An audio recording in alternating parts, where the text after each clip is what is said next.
Hello and welcome to this week's episode of The Language of Leadership. I'm your host, Chuck Marting, and this week we have a special guest with us, Mr. Dre Baldwin. Dre, thank you for being here, my friend. I'm excited to be here, Chuck. Thanks for having me on. Awesome. You are an incredible human being. There's a lot of things that you put out, a lot of content, and you and I have talked before about your books, your daily motivation that you send out to people, and this is something that's really going to resonate with leaders and other people that are looking for that kind of direction and example to follow. And I know a little bit about you, but I want to give you an opportunity to let our audience know who you are and what it is that you do before we get into our topic today. Sure. Give me the 2-minute version. Come from the city of Philadelphia. Now live in Miami, Florida. Background was always in sports. I played all the backyard driveway sports.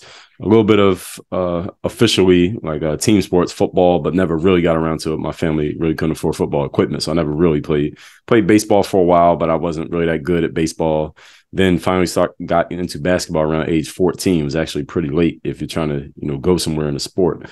But stuck with basketball, even though I wasn't good at first. I only played 1 year high school ball, sat the bench that 1 year. And then getting out of high school, wanted to play in college, even though I wasn't recruited or anything like that, given my very humble background. Walked on to play, which meant nobody recruited me, but played in college, but at the Division III level, which is a level that doesn't really produce pro athletes. Didn't set the world on fire playing at that level, but I did play. Got out of college, wanted to keep playing. I had this crazy idea that I could keep playing. My first year out of school, I didn't really have any offers to play pro ball, but a year removed from graduation, I went to this event called an exposure camp, which I had to pay for basically for a casting call, an opportunity to get seen.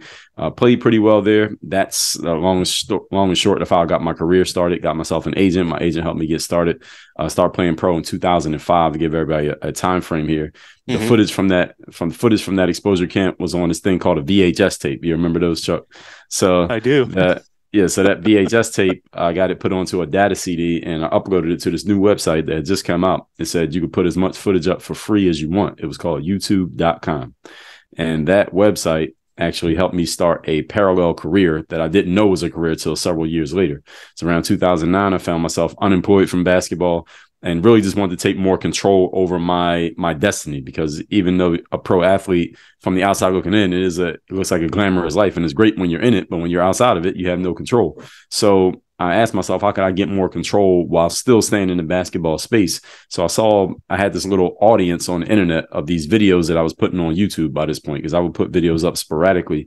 By this point, now YouTube was starting to make it like a thing where you could put up videos all the time and actually make money from it. So I started doing that. I got a little bit of ad revenue from that. And then I started creating my own products at the same time, specifically for basketball players. And that's really when I became an entrepreneur. And this is all around 2009.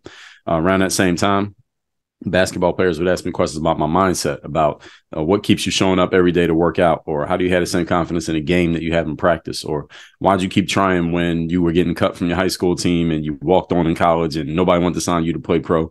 Why'd you keep trying? Or how'd you get started getting known on the internet? Because now getting known on the internet was actually a cool thing to be, whereas just 5 years earlier, you were a loser if you were putting content on the internet. So I started talking about things like discipline, confidence, mental toughness, personal initiative.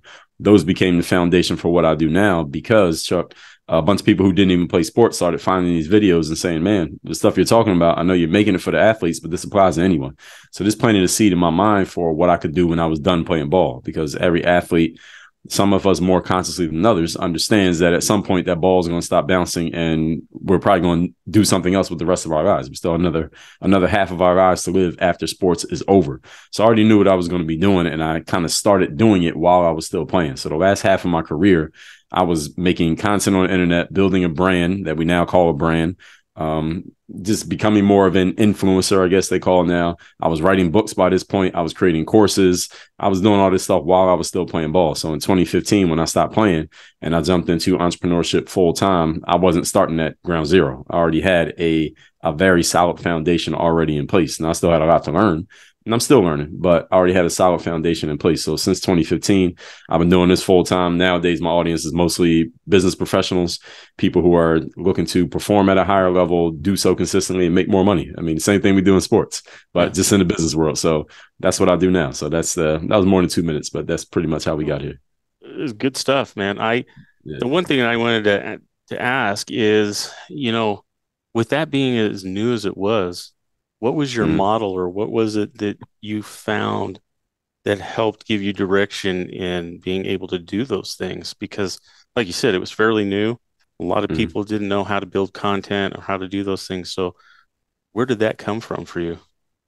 Great question. So two places, actually three. The first one is back when I was in college, I got introduced to a business opportunity. It was turned out to be network marketing, which I didn't stay in, but I'm glad that I got introduced to it because I went to a couple of those hotel meetings.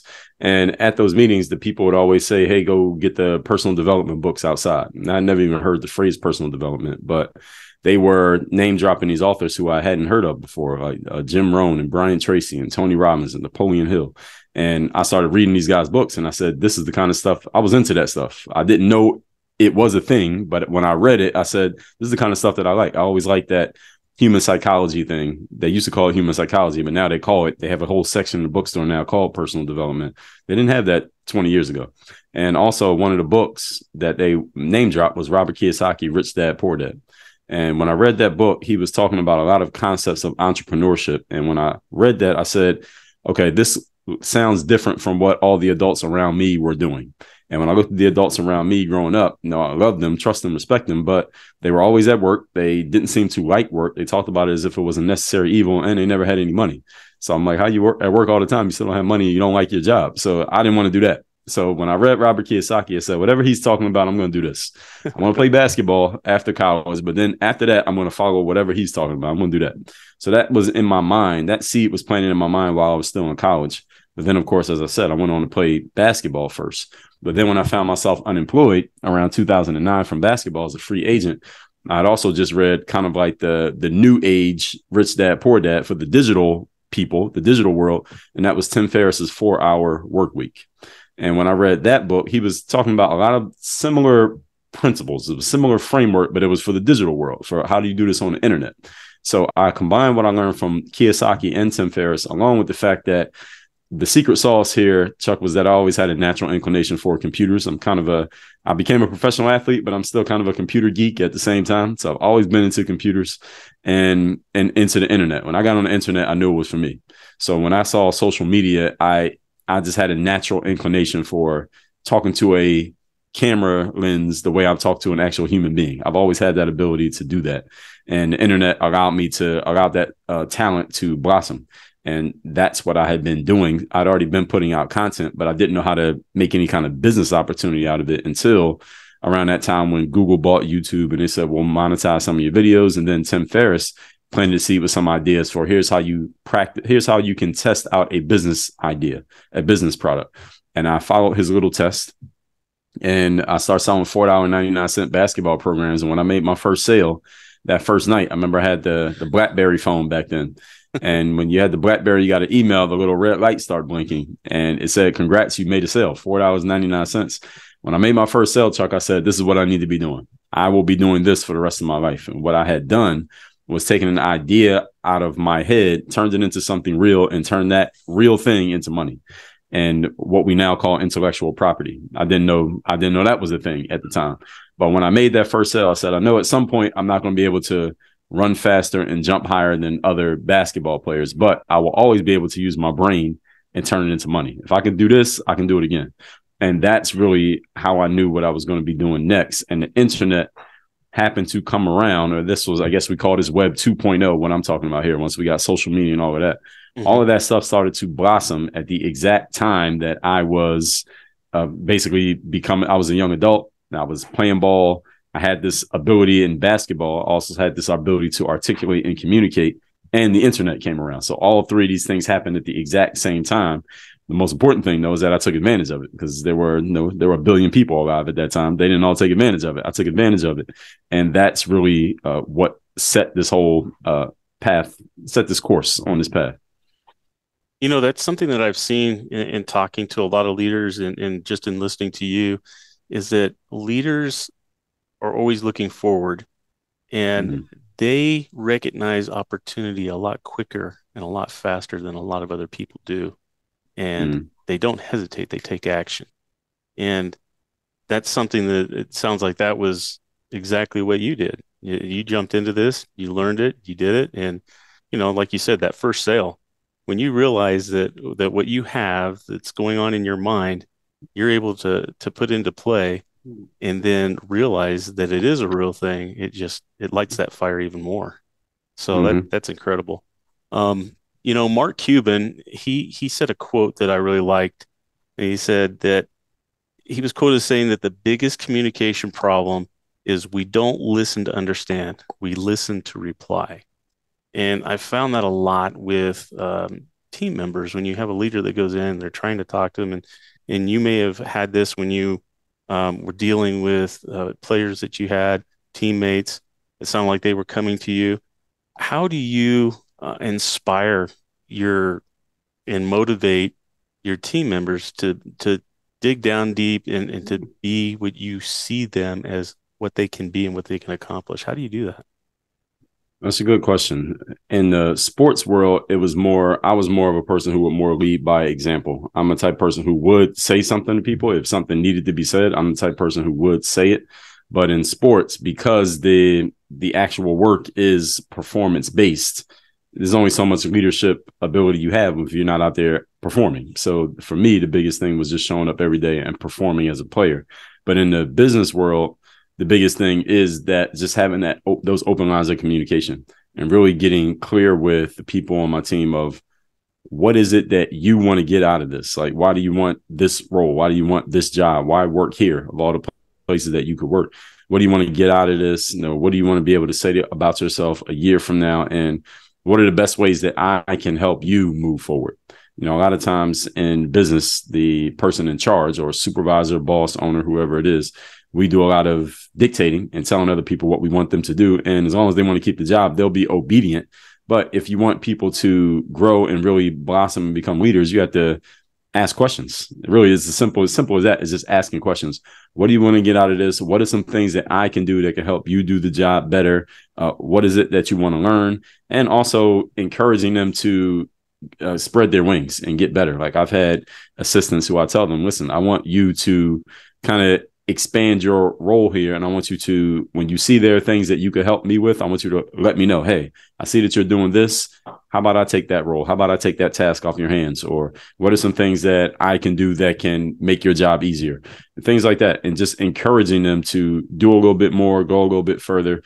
And or just telling them, well, I just want you to get this job done. And when you're done with it, just tell me what you did and how you did it. And I'll tell you how, if I would have you do it differently. I just want you to take care of it. I don't need you to come to me every single time and do things to tell you what to do next, because then you just become a robot. So it's really just giving people a little bit more autonomy, allowing them to spread their wings and just making them better and building people up to be better to the point that they become so good that they might not need you anymore. They may eventually leave you because they got so good that they don't need that role anymore. But that's a risk that you take. That's just part of the game.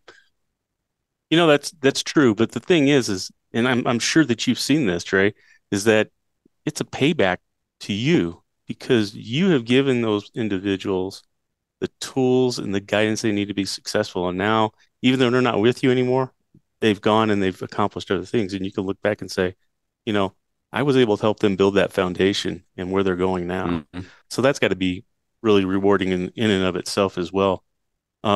You have I don't know if it's a catchphrase or if it's just, I think it's something that you live and has come out, and that's uh, work on your game.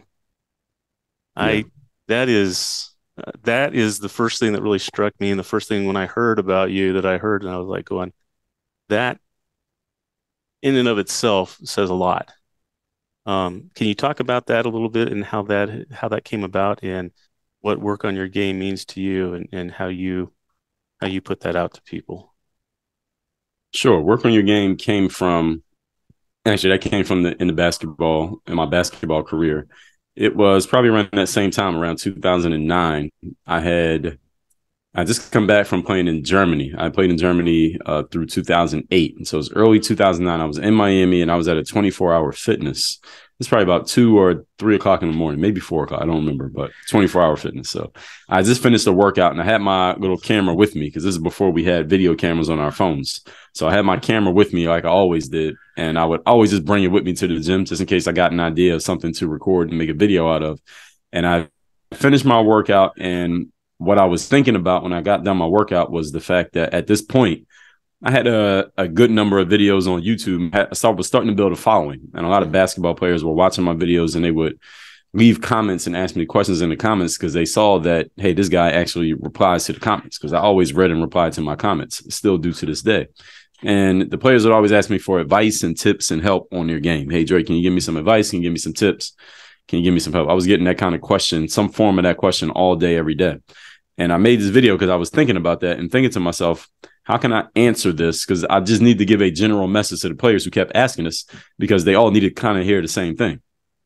And I said to them, well, listen, here's the reason why many of you are not making your basketball teams. Your teammates are not passing you the ball. The players around you don't respect you or think you're going to be any good. And you don't even trust your own game. The reason is, you see what I'm doing. I'm in the gym working out. You're on YouTube watching videos. So what you need to do is turn off YouTube, turn off your Xbox, stop standing outside hanging on the corner, and you need to go to the gym, get your ball, go to the court, and work on your game. And you really just need to start working on your game. That's the problem that you all have, is that y'all are watching YouTube instead of working on your game. And that's the reason why you're not getting the results that you want to get. And when I said that in the video, and I added some colorful language in there with it, but when I said that, the players really took to it, and they started repeating the phrase back to me, and people would see me in public and say it to me, and people were just saying in the comments, man, I love that. Work on your game. Work on your game. That's it. You got it. Work on your game. And about a year after I said it, I realized, you know what? I need to brand that phrase. I need to build everything around that, because the great thing about it is, it's not limited to basketball. Like, if I say work on your game, that doesn't tell you I'm a basketball player. I could use that anywhere. So that's when I built my whole business around this whole concept, work on your game, because people remember that more than anything else that I said. So that's where the whole work on your game thing came from. And the good thing about it is, again, it applies to anything. It applies to anywhere you're at, anything you're doing. And sometimes when I'm not in a suit and I have on a hat that says work on your game, people see it. I'll be at the mall or the grocery store. Somebody will see the hat and they're like, yo, I love that. Work on your game. I only had to explain it. I always tell people, your brand name, you shouldn't have to explain to people what it means. They should be able to see it and get it that quickly. So when people see it, they get it. So that's why I've loved that phrase. Well, and it resonates. It really does. And that's the one thing that got me when I started looking at this was that, and hearing that, and I was like, man, this is awesome. So you end up resonating with people, and I think people can, when they listen to you, or at least what I've seen is that resonation, when they resonate with you, that you have them as an open slate. You're able to build those blocks with them to help them see in themselves and build themselves more, and to believe in themselves. When you're dealing with teams, when we were talking about self-discipline just a little bit ago, I think that's one of the things in society that we miss a lot is not only the self-discipline, but that 100% accountability and taking responsibility for what you do, and not pointing fingers at somebody else and saying, if they would have done this, then I would have been able to accomplish this. How does a new leader, because a lot of times you have a new leader that comes in, and they're building that ground or that base with their team. And so now they need to get that buy-in from them. How do you get that with that team, so that they trust you, that they follow you, and that they'll discover what it is that they need to do to accomplish those things? It's interesting because I just posted a reel on Instagram today about what are the biggest things that people want from leaders. I'm just looking at what I wrote. And the number one thing is suppressing your ego. Is that being a leader is not mean being an influencer. An influencer is about you. Being a leader is about the team, is about the organization, and nobody's bigger than the organization. Even if it's your organization, you don't want to carry yourself like you're bigger than the organization, because people can sense that in you. And remember that most communication is not verbal, it's nonverbal, right? It's the way that we carry ourselves, is not the things that we're actually saying. It's not the words. So the number one thing is suppressing your ego, and also making sure that the people on the team understand that you're there to help them get better. Because when you have that mindset, some people call it servant leadership. You have that mindset of serving the people on your team and helping them get better. Well, if they're on your team and they're all getting better, then of course you're going to get better. You're going to do better because it's your team. So the team's going to do better if everybody on the team steps their game up and everybody raises their level. You're going to do your thing as the leader. But if you get everybody else to step their game up and raise their level because you know what they want to get out of it, then the team is going to do great. And this is something that I heard the story that Phil Jackson, the coach of the Chicago Bulls back in the day, he went around the room at the beginning of a season. And he said to each player, I want everybody just to tell us, what are your goals for the season? What are your individual goals? And some players said, I want to play this many minutes. I want to score this many points. I want to be the all-star, et cetera, et cetera. And he went around the room and found out what every player wanted. And Michael Jordan said, I have no individual goals. My goal is just to win the championship, and everybody here is going to follow my lead. And that leadership mindset was, he wanted to win the championship, and he was going to make sure everybody else raised their level. So anybody who saw that docuseries on Jordan, a lot of people saw it. It was all about, his whole thing was, I want to push these guys to raise their level. So if everybody else does their job and I do what I know I can do, we're going to be the best team that we can be. And if anybody beats us at that, then I'll tip my hat to them. But hey, nobody can beat them. So it's really about just knowing what the people on your team want. And you can find out this from them. You can just ask them, what do you want? What do you want to get out of this? How can I help you get it? And just help them. And if you're helping them get what they want, they're probably going to stick around. Yeah. One of the books, and I'm still amazed, how many books now did you say that you had, that you've published now? Is it over 40 of them? Is 33, not 40 yet. 33. Almost 33. But still, Yeah. man, there's people that struggle just to get one book. And you've done that many. That's insane. Yeah. There's one of your books that I am going to order because I was looking at a lot of them, and this kind of resonated with me because this is kind of like what we're talking about. And that's, and you had mentioned it to me, and that was The Mirror of Motivation. Can you talk a little bit about that book and what people find in that book? Sure. So The Mirror of Motivation is, the subtitle is The Self-Guide to Self-Discipline. And that book is really all about who you need to be as a person. That's what that book is about. It's about asking yourself that question, because a lot of people go through life in this endless loop of setting a goal or coming up with a desire, worst case scenario, just something that you want to achieve. And then most people who have control of their mental faculties understand that you can't get something for nothing. Right? You have to do something if you want to achieve a goal. You want to make money, you got to do something. You want to dunk a basketball, you got to work on it. You want to build a business, you have to do things. Most people understand it. So what they do is they then go out and they just start doing stuff. Okay, what do I need to do to achieve this outcome? They do it. They check. Did that work? Yes, no, maybe a little bit. Then they go back, do some more. Did that work? Do some more. Did that work? Do some more. And they spend their entire lives in this cycle. Looking at the goal. Did I achieve the goal yet? Yes or no? Then they go do stuff. And if that didn't work, they go do more stuff. And the cycle just endlessly continues. And most people think that this is exactly how life is supposed to be, because this is what we're taught. All right, we're taught this from school. We're taught this by our parents. We're taught this by society, that you just put in more effort, hard work, you're going to achieve success. And if you're not as successful as you want to be just yet, that's just because you haven't worked hard enough yet. So what you need to do is just more quantitative change, which just means any kind of change that has an ER on it, and better, stronger, faster, harder. All right, this just doing more of the same stuff is going to get you more of the results. This is a false idea, and is the very reason why many people spend their lives addicted to what I call hustle porn, of trying to work harder and achieve more in life. When the simple fix to this, not easy, but simple fix, is adding in a third question. So the first question is, what do I want? That's a good question. Second question is, what do I need to do? This is also a good question. Third question is, this is the one nobody ever asks. Who do I need to be? Who do I need to be as a person while I do the things that I need to do, so that I can get the things that I want to get in my life? This is the order of operations. And you ask the questions in the reverse order. What I want to have, what I need to do, who I need to be. Then you execute them in the other way. Being the person first, doing the thing second, getting the result third. So being the person is about your mindset. is about your posture, your internal posture, which becomes your external posture. It's about your spirit, your energy, the way that you show up, the way that you conduct and carry yourself, the way you see yourself when you look in the mirror. That's the starting point of all achievement, is who are you being as a person? When you get that part down, then the doing automatically comes with it. So, for example, if I told you that a person is in really great shape and they have big muscles and six-pack abs and they can run a 4-minute mile, what are some of the things that we know that person does? We know they probably go to the gym, or they probably work out all the time. They're probably in great shape. They probably drink a lot of water, eat fruits and vegetables. You know, just from the being, the doing automatically follows. I'll tell you, somebody has a successful business.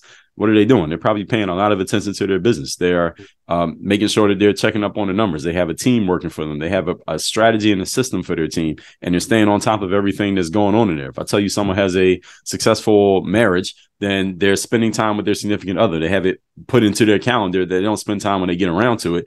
They spend time and they get around to everything else later. There are certain actions that follow. If I tell you a person is a certain type of individual, you already know there are certain actions that follow that type of posture, that type of being. So the question here, what their motivation is all about, is asking yourself and answering the question, who do I need to be as a person?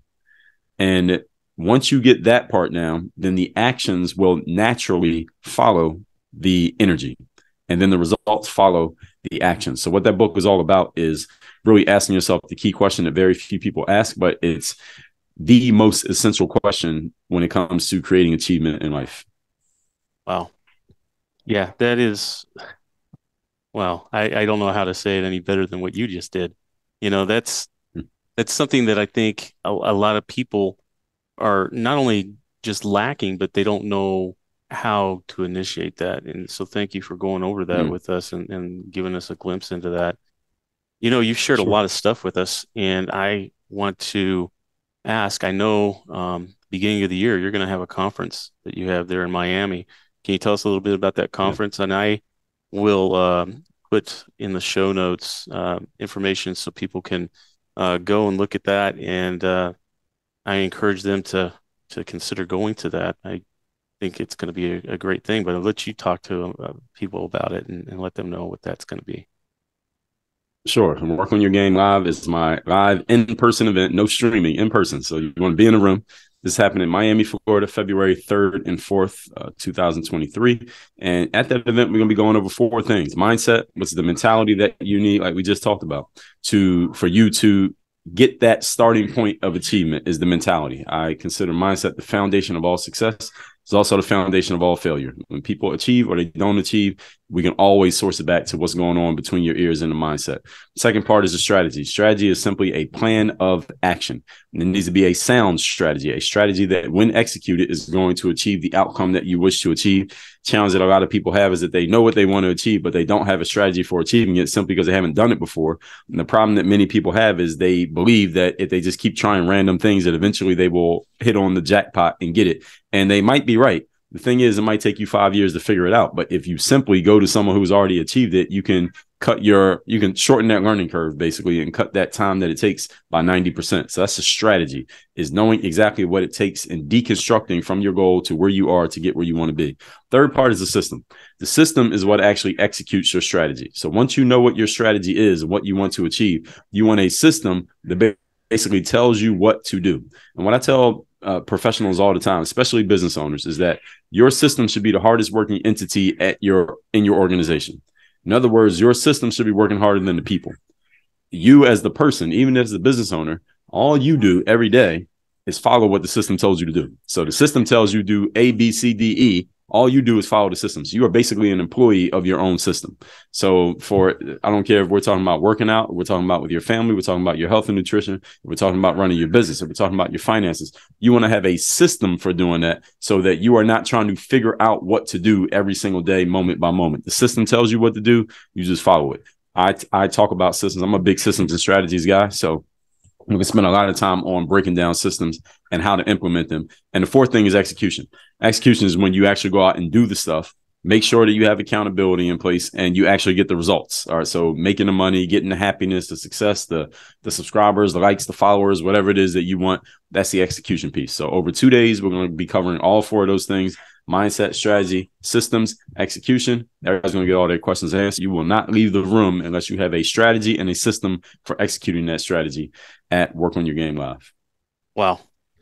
That that is something that I think is going to be something that resonates with a lot of people in our audience because these are leaders and they want to be around other people with that same mindset that are wanting to achieve and wanting to have success and to be in a room with all those people with the same. That's a lot of energy that's going to be there. So it's going to be a good conference, I think, from what I can see. And I'm going to see if I can't figure out a way to get down there myself. So we'll see how that I hope you goes. can. Um, Yeah, that'd be great.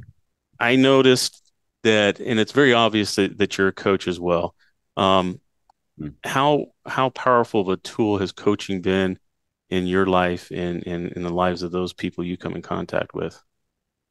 You mean coaching as a person doing the coaching or receiving the coaching?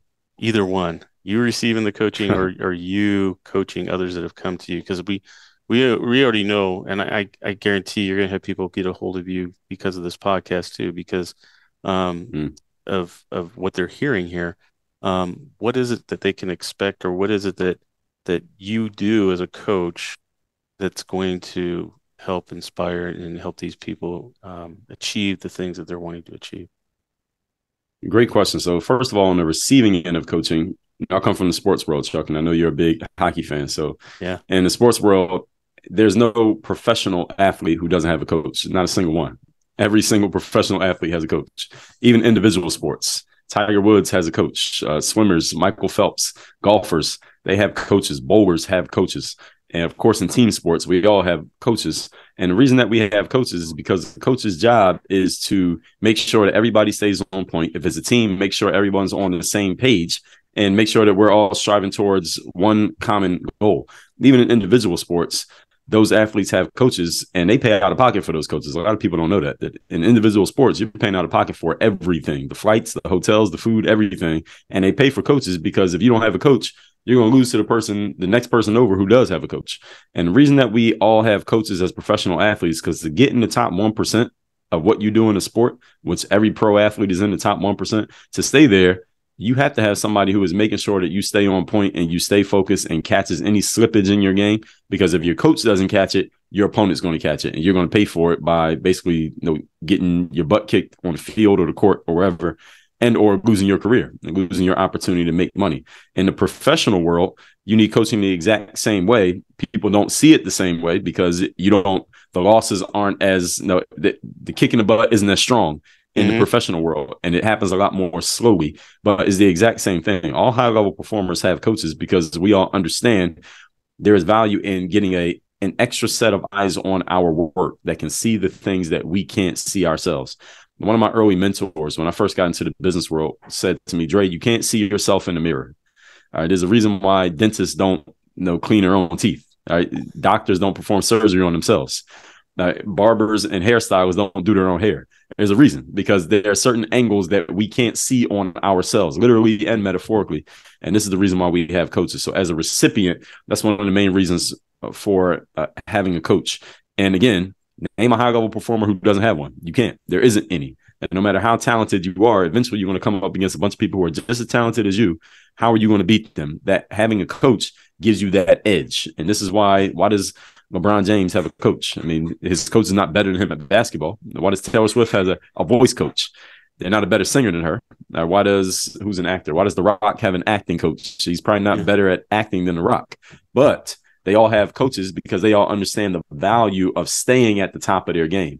And some people sometimes say, well, they have coaches because they can afford to have coaches. That's how they make money. No, that's how they got to the money, is the fact that they had coaches. They have people around them to take them to another level. So whenever you hear, Chuck, and anyone listening, you ever hear the phrase, the rich get richer and the poor get poorer.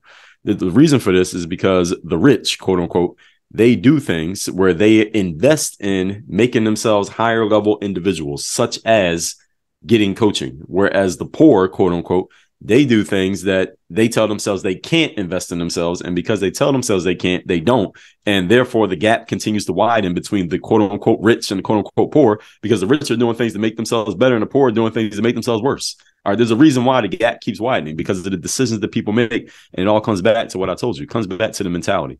And as far as a giver of coaching, I mean, this is one of the main things that I tell people all the time who are on the fence or thinking about, should I get a coach? Do I need a coach? Is that something I should invest in? If you want to play at the highest level, you should. Again, I know a whole lot of high level players in the business world. Every single one of them either is they have coaching, they're signing up for courses, they're in masterminds, they go on to conferences. In other words, they take their money and they invest it in making themselves a more valuable being, so that they can do things that's producing the results that lead to more results. So in other words, they use their money to make money. That's what they're doing. They're investing in themselves. And that's a mentality. Investing in yourself is not about how much money you have. It's about a mentality. It's a mindset. And this is why the high level players all are doing something. If you notice a whole bunch of people doing the same thing and they're all playing at a certain level that you want to play at, you might want to pay attention to what that is. So when it comes to coaching, that's the value of it. And I talk about it so much, even to my own audience, because there are even people in my audience who are still kind of thinking about it. Do I need to get a coach? Should I get a coach? If you want to play at the highest level, again, look around and notice the commonalities. And sometimes the commonalities you should not do, but sometimes the commonalities you should do. Yeah. Well, and the one thing that I like is, it's hard to read the label when you're inside the bottle. When you have somebody from the outside looking and seeing things that you're not obviously looking at, or it may not be obvious to you, and they catch it, it can make the difference in everything. And like you said, even the pro athletes, having people, I've listened to Tim Grover before, and he's got some incredible stories about athletes and the things that he's done. And he said, much like what you have, that they don't really need him, but it's him being able to help them focus and to be able to recognize the things that they're missing, that they're able to fix their own problems. He's just helping them discover it, and to see it. So that's incredible. Dre, I want to thank you for being on the show today. And I want to take a minute just to acknowledge you and to thank you for what you do. You're making an incredible difference in a lot of people's lives. And I feel that in just the time that I've gotten to understand who you are and what you've put out into the world, I can see why you're making that difference. And I know it resonates with a lot of people. And I just want to thank you for being as dedicated as you are. Your podcast, your daily message, your conference that you're going to have, all those things show the leadership that not only that you have, but also the compassion that you have to see other people succeed. And you're being able to succeed by helping other people succeed. And what you do, it does matter. And I just want you to know that, because a lot of times we don't have people that tell us, because we're so busy helping other people, that you are an individual that people look at and are grateful for. Because if it wasn't for you, that one person, it may not have made a difference what you said that day or what you shared with them. It changed everything for them. So to be able to be in that position and to do the things that you do, I'm grateful for that. And I just want to make sure that you understand that there's others out there that are grateful and thankful for the things that you're doing. Well, much appreciated, Chuck. I really appreciate that message and appreciate the recognition, and also the fact that you shared your platform with me here today. So hopefully your listeners got some value out of this conversation. Oh, I know they will. I did. I learned a lot. One of the things that we're going to do is like I said, I'm going to make sure that we have your email and your website and all that stuff. So all these people that listen are going to be able to connect with you. But again, I just want to take that moment to thank you again for being here on the show. Is there anything in closing that you'd like to say? And I got one last question for you after that. Yeah, I mean, the last thing that I would say to people is that you should always remember that we are in a performance and results-based business. I mean, life is all about who performs and who produces the results. And you work on your game to create an opportunity. get your opportunity, you perform, you produce results, you get rewards. You get the rewards, and then what we do, we go right back around, do it all over again. So that's the game that we're in. Just always remember that this is all about performing and producing results. That's everything else is a means to an end. If you and I were to go to catch lunch or something, you came out here to Denver, or I'm out in Miami, and we happen to meet up, and Mm. we had that lunch, and we're in the course of our discussion, we're talking. What is the one book or the one thing that you would tell me, Chuck? You have got to read this. This will change everything. It'll give you perspective. It'll help you with what you're doing. It'll make a difference. What would that book be? Well, give me some context. What are you working on? I've read Yeah, a lot of books. yeah. Well, in your books, what you Mm-hmm. mentioned a couple other ones earlier, like Tim Ferriss and Mm-hmm. Rich Dad, Poor Dad. Which Mm-hmm. of those books would you say would make the biggest difference for somebody that's looking for guidance and direction, or even if it's one of your own books? The biggest, well, I'll tell people my favorite book. My favorite book of all time is The 48 Laws of Power by Robert Greene. Have you Oh, read that? yes, I have. That's awesome. Yeah, that's my favorite book. Robert Greene is my favorite author, and The 48 Laws of Power is more of a mentality book than it is a tactical. It's not like a go do this, do that. It's more of a mindset thing. And I think that, like I said multiple times here today, mindset is the foundation of all success, is the foundation of all failure. So I would recommend everybody to read the 48 Laws of Power. And then what I did when I got done reading that book is I went through the bibliography and I looked at the titles that he researched in order to write Mm. that book. And I went and read those books. So that's what I would do is read the 48 Laws by Robert Greene. He's my favorite author. So that's the one I always recommend. It's interesting you said that. I just went to a conference where he spoke, the Arate Oh, Syndicate. yeah. They just had that in Nashville 3 weeks Okay. ago, and I had the book, but I hadn't had the pleasure of listening to him speak. And man, talk about a brilliant man with a lot of forethought and a lot of thoughts and a lot of information. He's got it. So, well, Yeah. thank He's you. I'm like a going to make sure that historian. we include that as well in the show notes. But again, Dre, it's been a pleasure having you on the show. Thank you. And I'm looking forward to hopefully having you back on the show at some point as well. Oh, me as well. Thank you for sharing your platform, Chuck. I appreciate the opportunity. All right. Take care.